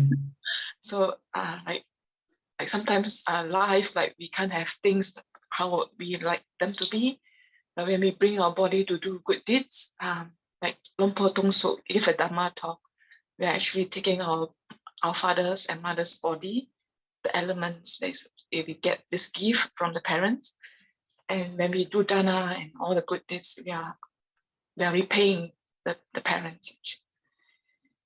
So I feel that this will be helpful as a motivation to practice, hopefully. Not really. I think this is not the right way. The right way to look at paying back your debt to your parents. The way to pay back your debt is to look after them, take care of them. They took care of you before, and now it's your turn to take care of them. This is the way to pay your debt, to show your gratefulness. Not to go practice Dhamma and say, I'm doing this for my parents. You're not doing it for them. You're doing it for yourself.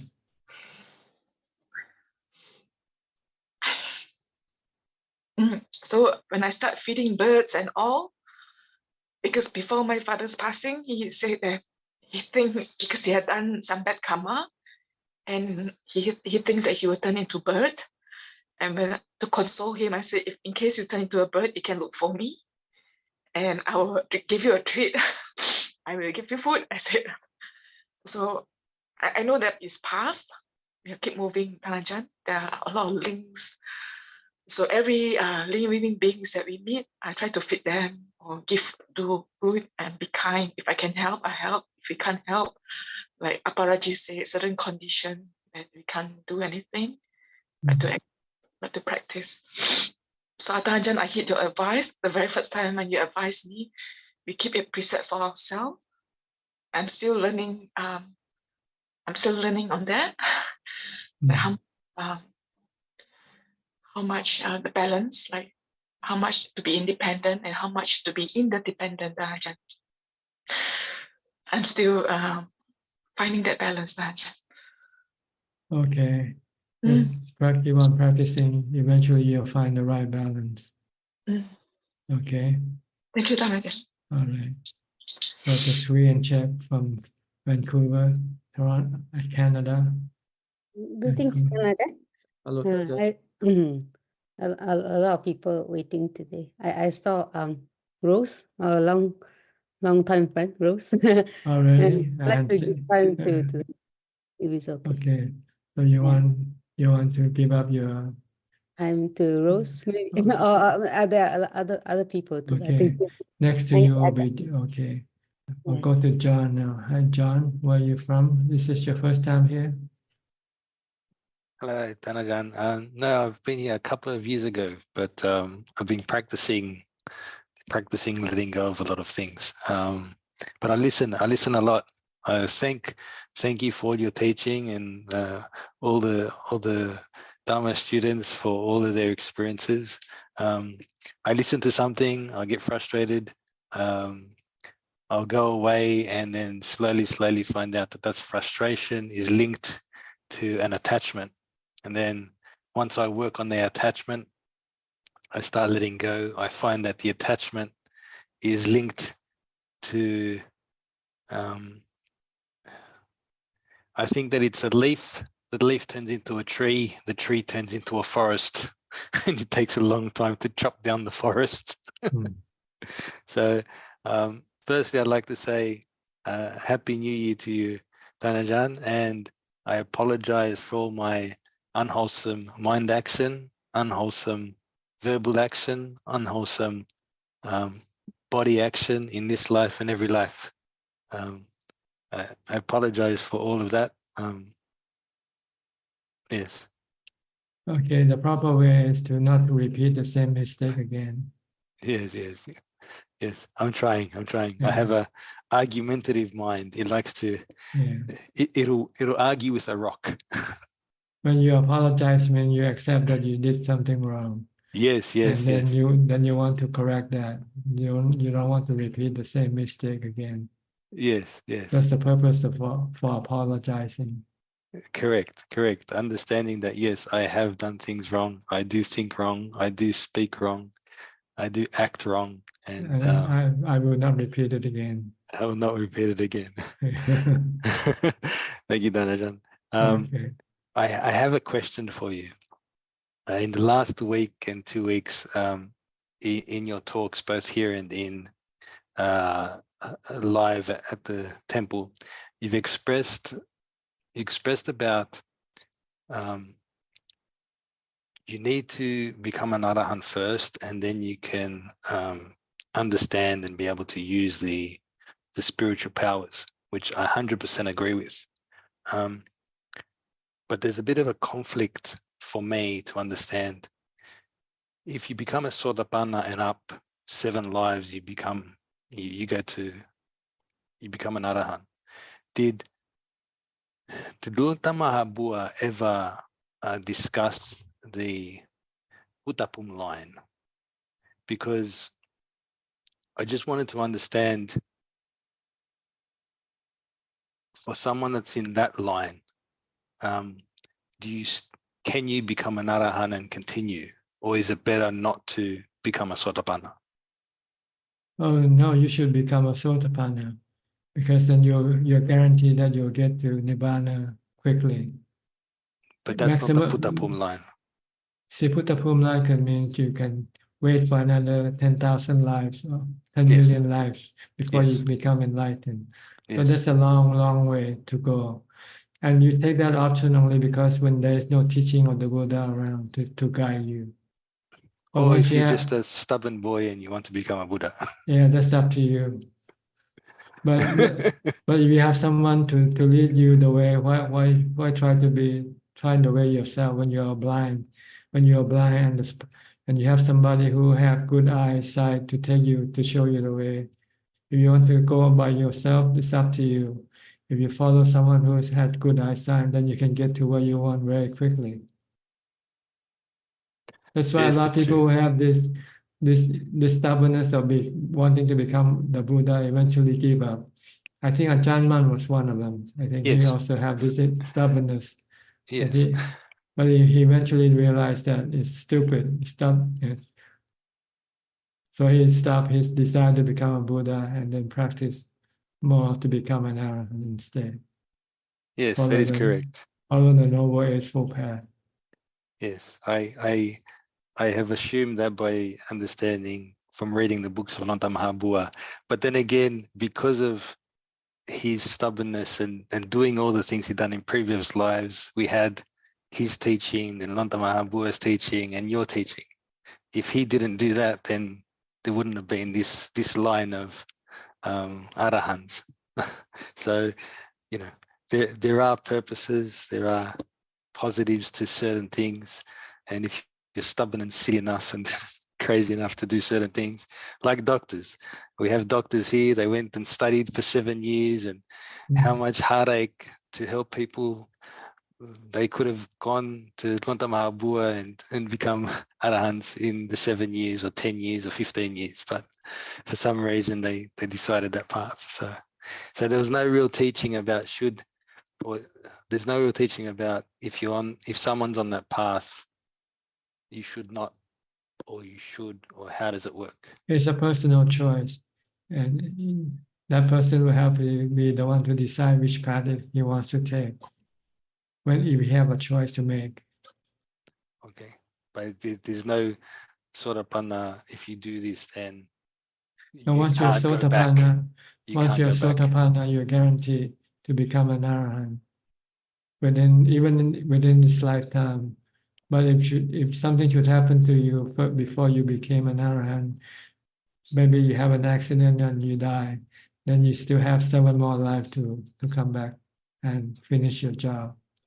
So that makes sense why there's so many people in the suttas that they're either drunks or gamblers or they do something, but yet once they speak to the Buddha, they become Arahants because that's right. They're choosing not to be Sotapannas. They're choosing not to be Sotapannas. Okay, all right, that makes sense.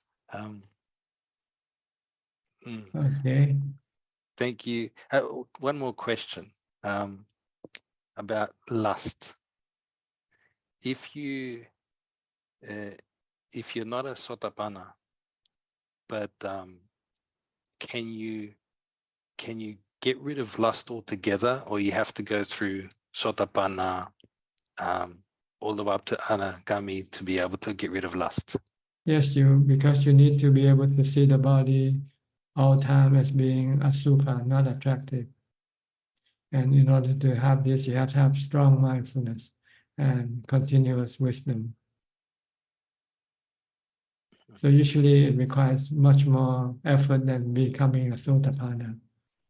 A Sotapanna can get rid of the fear of death and fear of sickness, but he still cannot get rid of of lust.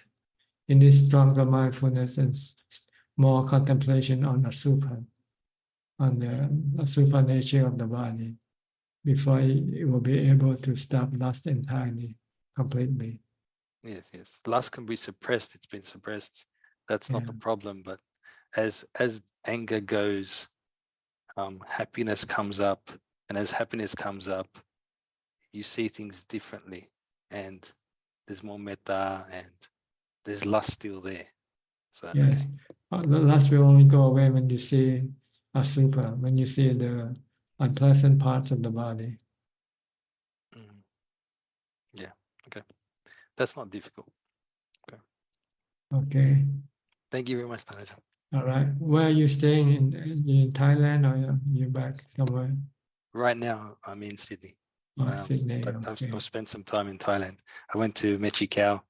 I see. Oh, fantastic. I loved her book too. I love how Lanta Mahabua screamed at her at the end. She was crying. Did you stay at her monastery when you were there? No, Or I wanted just to. visited? Just visited. Just visited.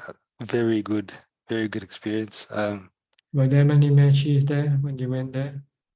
The perfect thing for me is when I went there, no one was there. So everyone was in their kutis. It was during the day. I just got to sit there and experience that. It's good. I went to see Lonta Mahabua, Lompo Man's Museum? museum. Yes. Funny enough, when I went there, the Mechi told me to go to the other museum. Well, I forget, Lompo Lee. Is it Lompo? No. In the same area, temple. in the same area? In the same temple, one side is Lompo Man and the other side's another Ajahn. Ajahn Lee? I don't think it's Ajahn Lee. Ajahn Sao, his teacher? In Nakhon Sawan. Nakhon Sawan. Where he was buried, where he died, in that temple, there's one of his students. In Lompo Man's museum, that was quite quiet, but the other museum, Mechi said, go to that one first. And I felt something nice there. Lompo Vidyang. Lompo Vidyang. Yes, I think he's as stubborn as me. Yeah, but anyway, thank you very much, Nanajan. Okay. Thank you for expressing that. Yeah, and thank you to all your students. Thank you for all your teachings over the time. Okay, thank you for coming in. Come back again. Yes, bye-bye. Okay. Next, we'll go to Stephanie. Where are you from, Stephanie? Can you unmute your microphone? Can you hear me? Stephanie, you seem to freeze the screen. You're not moving. Okay, now you can talk now. Sorry, hi. Slow internet. The coast of Oregon, Depot Bay. Yes. Last week you were in here. Yes. How do I address you respectfully? And say Ajaan Suchart is good enough. Just say Ajaan Suchart. Okay. I just wanna just give my respect and say thank you. Okay. Hope you enjoy our conversation.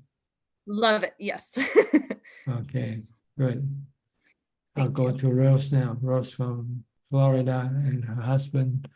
I'm sorry, I can't remember your name.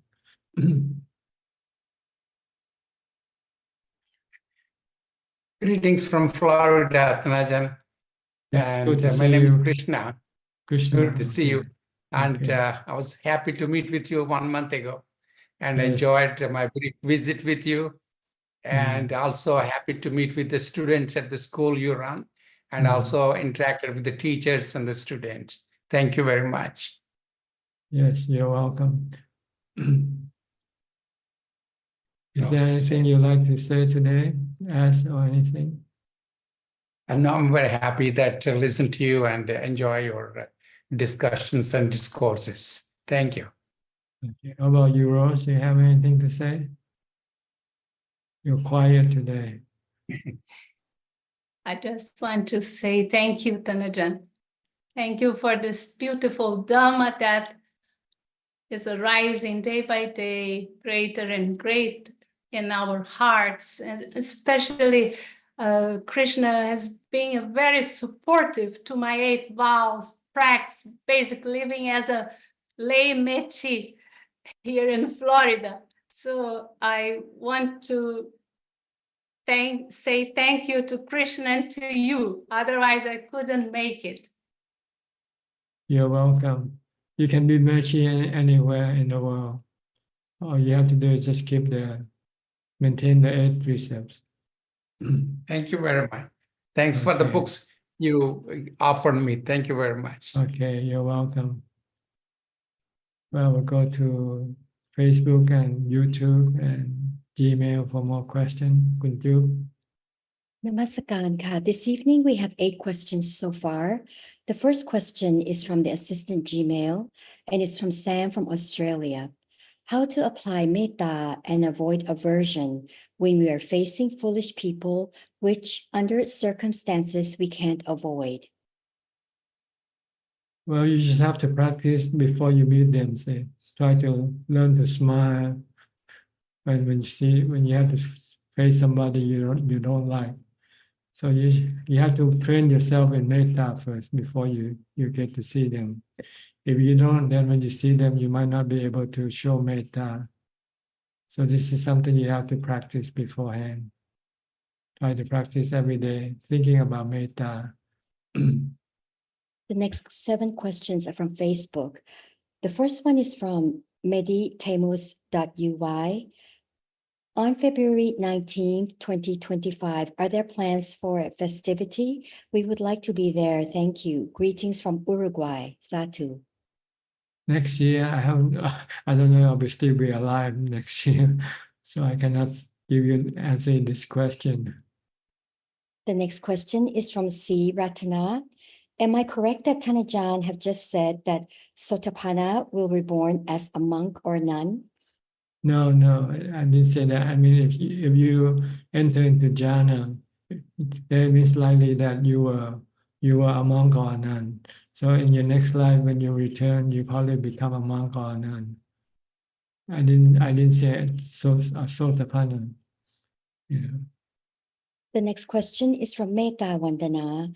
Ajahn, how come Anguliman became an arahant in his present life if he still had a lot of bad karma by killing people? Does it mean you can erase any bad karma by practicing meditation and cultivating compassion in the present life? No, you could not erase your past karma, but you can prevent your past karma from taking place. The consequence of your past karma from taking place, because you will enter into nibbana before your past karma can come after you. See, if you become an arahant. And the reason why he became an arahant, because he has somebody like the Buddha to tell him that what he did was wrong and he should do the other thing. Instead of killing people, the Buddha said you should kill your defilement instead. So he turned back, changed the object of his killing from people to his defilement. So when he got rid of all the defilement, he became an arahant. So when he died, he will not be reborn again. So all his past karma, bad karma, will not be able to affect or hurt him anymore. The next question is from Vero Linda.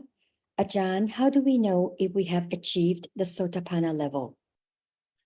Well, it means that you're not afraid of sickness or death. If you go to the hospital and the doctor say you got terminal cancer, and they say, so what? The last 3 questions are from Pauline Soon. Can Ajahn say the factors or the reasons why meditation practice cannot progress? Because you don't do it. If you keep doing it, you'll progress. If you just keep talking about it, you'll never progress in your meditation. You have to do it. And how to motivate ourselves to practice more meditation? Stay with people who practice meditation.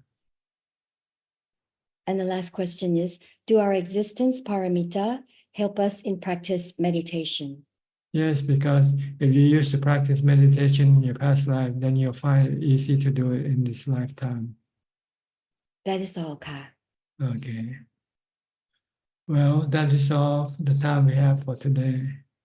So I would like to thank you all of you for your company, and I hope this meeting is fruitful and helpful to your practice and help you advance in your practice. In the meantime, please stay safe, stay mindful, and keep on practicing.